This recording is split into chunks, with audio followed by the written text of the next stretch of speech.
why are SAP teams being absorbed into the wider IT engineering group? Why now? Why is this happening at this moment in time?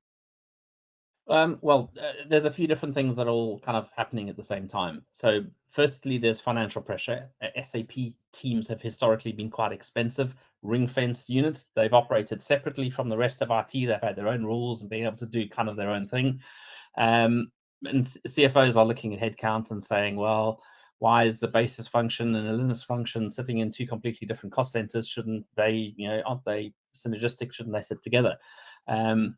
So there's that. And secondly, there's the move to cloud. I mean, once an SAP estate is sitting on a hyperscaler, that sort of muscle memory of what the wider infrastructure team does on a hyperscaler suddenly becomes a lot more relevant. So the people that are looking after other applications on cloud are saying, well, why do we have a separate team patching SUSE for the SAP system on cloud when there's already a team patching, Linux of all flavors for everything else on that same cloud environment? Why should these be separate in the first place?